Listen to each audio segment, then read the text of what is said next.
जादुई केक का सुनहरा घर। बहुत समय पहले की बात है। रुचि नाम की एक लड़की अपने पिता दीपक और अपनी माँ के साथ रहा करती।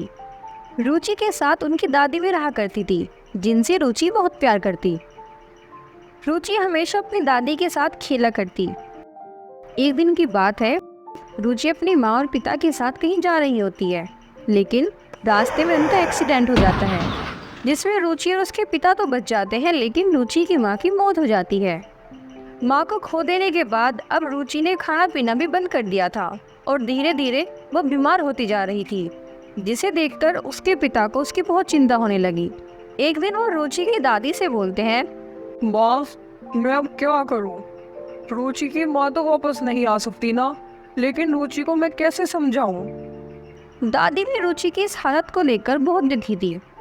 तभी दादी बोलती है, बेटा, अब तो बस एक ही रास्ता बचा है, तू दूसरी शादी कर ले। क्या पता रुचि नई माँ को देखकर अपने गमों को भूल जाए और उसे माँ का प्यार फिर से मिल जाए। दीपक को भी दादी की बात समझ आ जाती है और कुछ ही दिनों के बाद दीपक शिल्पा नाम की लड़की से शादी करके घर ले आता है। शुरू शुरू में तो शिल्पा रुचि का बहुत ध्यान रखती, लेकिन कुछ सालों के बाद जब शिल्पा की बेटी हो जाती है तो रुचि के साथ सौतेली माँ जैसा बर्ताव करना शुरू कर देती है। एक दिन की बात है, जब रुचि को बहुत भूख लगी हुई थी तो वह किचन में जाती है। अरे, यहाँ पर तो कुछ भी खाने को नहीं है। एक काम करती हूँ, माँ से खाना मांग लेती हूँ। इसके बाद रुचि शिल्पा के कमरे में चली जाती है, लेकिन शिल्पा उसे बोलती है, रुचि, तुझे कितनी बार कहा है मेरे कमरे में मत आया कर? तुझे एक बार की बात समझ नहीं आती है क्या? अगर तूने दोबारा ऐसी गलती की तो मैं तेरे घर से निकाल दूंगी और तुझे अच्छा सबक सिखाऊंगी। रुचि को शिल्पा की ये बात बहुत बुरी लगती है और वो रोते हुए कमरे से बाहर आ जाती है और आकर दादी से बोलती है, दादी, मैंने तो सोचा था नई मम्मी मिल गई है, लेकिन इससे अच्छा तो ये होता है नई मम्मी आती ही नहीं। माँ मुझे बिना बात के बहुत डांटती है, काम भी बहुत कराती है। रुचि की बात सुनकर उसकी दादी को बहुत बुरा लगता है, क्योंकि दीपक ने शिल्पा से दादी के कहने पर ही शादी की थी। रुचि बेटी, ये सब मेरी ही गलती है। मैंने ही दीपक से दूसरी शादी करने के लिए कहा था। मुझे माफ कर दे बेटी, मुझसे बहुत बड़ी गलती हो गई। मुझे नहीं पता था शिल्पा तेरे साथ इतना बुरा व्यवहार करेगी। दादी, आपने जानबूझकर तो नहीं किया ना, आपसे तो बस मेरे भले के लिए ही सोचा था। दादी, आपसे कोई गलती नहीं हुई है। इस तरह रुचि बस अपनी दादी से अपने मन की बात कर ली थी। ऐसे ही कुछ महीने बीत जाते हैं, लेकिन एक दिन दीपक की तबीयत बहुत ज़्यादा खराब हो जाती है। डॉक्टरों को बहुत दिखाने के बाद भी उसकी हालत में कोई सुधार नहीं आता। एक दिन दीपक अपनी बेटी रुचि से बोलता है, रुचि बेटी, अब लगता है मेरे जाने का समय हो गया है। मुझे माफ कर देना बेटा, मैं अपने जीते जी तुझे खुशी नहीं दे पाया। नहीं पापा, आपने तो मुझे हमेशा खुश रखा है। आप चिंता मत करिए, आप बहुत जल्दी ठीक हो जाएंगे। रुचि इतना बोल ही रही थी कि तभी उसके पिता की मौत हो जाती है। अब रुचि के सिर से माँ और बाप दोनों को हाथ उठ गया था। अब घर और सारी जायदाद की मालकिन शिल्पा ही बन जाती है और अब उसे रोकने वाला कोई नहीं था। एक दिन की बात है, जब रुचि किचन में काम कर रही थी, तभी उसके हाथ से कांच का गिलास गिरकर टूट जाता है। गिलास टूटने की आवाज़ सुनकर शिल्पा वहाँ जाती है। माँ, ये गिलास गलती से मुझसे गिरकर टूट गया। मैंने तुझे अपने घर में नुकसान के लिए नहीं रखा है। इतनी महंगाई में कोई ना कोई नुकसान करती ही रहती है। हे भगवान, पता नहीं कब तुझसे पीछा छूटेगा। आज मुझे मेरी माँ की बहुत याद आ रही थी, इसलिए मेरा ध्यान काम में नहीं था। मुझे माफ कर दो, आगे से ऐसी गलती नहीं होगी। इसके बाद रुचि अपने काम में लग जाती है और धीरे धीरे ऐसे ही समय बीत जाता है। अब शिल्पा की लड़की रानी भी 10 साल की हो चुकी थी। कुछ ही दिनों के बाद उसका जन्मदिन आने वाला था, इसलिए शिल्पा और रानी दोनों बहुत खुश थे। मम्मी, इस बार मेरे बर्थडे पे बहुत बड़ी पार्टी करना। मेरे बहुत सारे दोस्त हैं। आखिर मेरे दोस्तों को भी तो पता चले कि मेरा बर्थडे कैसे मनाया जाता है। हाँ बेटी, वैसे भी तुम्हारा 10वां बर्थडे है, इसलिए मैंने सोचा है बड़ी पार्टी रखेंगे। आपको पता है, वो जो मेरी दोस्त अंजलि है ना, वो अपने जन्मदिन पर फ्रूट केक लेकर बहुत इतरा रही थी। आज मेरे जन्मदिन पर इससे अच्छा केक लेकर आना। अब मुझे पैसे दे दीजिए, मुझे भी कुछ शॉपिंग करने जाना है।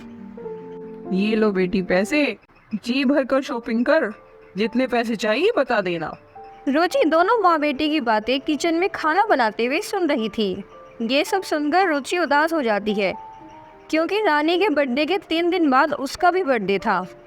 माँ, रानी का जन्मदिन इतनी धूमधाम से मनाती है। इस बार तो मेरा भी 20वां जन्मदिन है, लेकिन मेरा जन्मदिन कोई भी नहीं बनाता। बनाना तो छोड़ो, कोई हैप्पी बर्थडे भी नहीं बोलता। मम्मी मेरा बर्थडे बहुत धूमधाम से बनाती थी। मैं अभी शिल्पा माँ से बात करके आती हूँ कि मेरा बर्थडे भी रानी के बर्थडे की तरह ही बनाए। इसके बाद रुचि शिल्पा के पास जाती है और जाकर शिल्पा से बोलती है, माँ, रानी के बर्थडे के 3 दिन बाद मेरा भी बर्थडे है। माँ, मैंने सुना है आप रानी का बर्थडे बहुत धूमधाम से मनाओगी। क्या आप मेरे बर्थडे पर एक सस्ता और छोटा सा केक ला दोगी? अपनी बकवास बंद कर, तेरे लिए छोटा सा केक कहाँ से आएगा, ट्रॉफी भी नहीं लाऊंगी। चुपचाप जाकर काम में लग और मेरी बेटी के बर्थडे की तैयारी शुरू कर दे। मैं अपनी बेटी के बर्थडे में किसी भी चीज की कमी नहीं देखना चाहती हूँ। अगर तूने कोई भी गलती की तो मैं तेरी खाल ताड़ दूंगी। अब मेरी शक्ल मत देख, जाकर काम में लग। रुचि फिर से किचन में आकर काम करने लग जाती है और रोने लगती है, लेकिन तभी उसकी दादी वहाँ आती है और रुचि को चुप करते हुए बोलती है, रुचि बेटी, तुम परेशान मत हो। तुम्हें तो पता है कि शिल्पा कितनी लालची औरत है। उसका ये सारा लालच हम दोनों के लिए है, अपने लिए नहीं है। अब तो तुम शिल्पा से किसी तरह की उम्मीद ही करना छोड़ दो। हाँ दादी, आप सही कह रही है। मैं ही पागल हूँ जो शिल्पा माँ को अपनी असली माँ समझ बैठी थी। मैं आज के बाद उनसे कभी कुछ नहीं मांगूंगी। ऐसे ही 2 दिन बीत जाते हैं। अब रानी का बर्थडे भी आ जाता है। रुचि रानी को बर्थडे विश करने के लिए उसके कमरे में जाती है। हैप्पी बर्थडे रानी। हाँ हाँ ठीक है, जा घर की सजावट कर दे, मेरे बहुत सारे दोस्त आने वाले हैं। आ गई यहाँ हैप्पी बर्थडे बोलने। रुचि को रानी का ये बर्ताव बहुत बुरा लगता है, लेकिन फिर भी रुचि घर की सफाई करने में लग जाती है। उसके बाद घर अच्छे से सजा देती है। इधर शिल्पा अपनी बेटी के लिए बहुत बड़ा और महंगा सा केक लेकर आ जाती है। शाम को रानी के सभी दोस्त उसकी बर्थडे पार्टी में सुंदर सुंदर कपड़े पहनकर आते हैं और रानी भी एक बहुत महंगा और सुंदर फ्रॉक पहनकर आती है। रुचि पार्टी में सभी मेहमानों को जूस दे रही थी कि तभी गलती से चलते चलते रुचि का बैलेंस बिगड़ जाता है और वो केक को गिरा देती है। ये देखकर रानी और शिल्पा को बहुत गुस्सा आ जाता है और तभी रानी बोलती है, ए नौकरानी, तूने इतना महंगा केक खराब कर दिया, तो देख कर नहीं चल सकती थी क्या? माँ, मुझे तो लगता है इसने सब जानबूझकर किया है, क्योंकि इसका जन्मदिन तो कभी मनेगा नहीं और ये मेरा मनने देगी नहीं। माँ, अब मैं बिना केक के बर्थडे कैसे मनाऊंगी? माँ, अभी के अभी इस घर से निकाल दो इसे। हाँ बेटी, तो एकदम सही कह रही है। ये पहले ही बहुत नुकसान कर चुकी है और आज तो इसने हद ही कर दी। अब तो इसे घर से निकालना ही सही रहेगा। शिल्पा की बातें सुनकर रुचि बहुत डर जाती है और बोलती है, नहीं माँ, मैंने जानबूझकर नहीं किया। माँ, मुझे माफ कर दीजिए, मैं फिर ऐसा कभी नहीं करूँगी। मैं फिर भी आपसे अपने जन्मदिन के बारे में बात नहीं करूँगी। आप मुझे घर से मत निकालिए। चल अब ड्रामा बंद कर, निकल मेरे घर से, तभी आएगी तुझे कल। रुचि को ऐसे शिल्पा के सामने रोता हुआ देख उसकी दादी बोलती है, शिल्पा बहू, रुचि तो भी बच्ची है, उसने जानबूझकर कोई गलती नहीं की होगी। मुझे इस पर पूरा यकीन है। कम से कम तुम तो बड़ी हो, तुम तो समझदार वाली बात ही किया करो।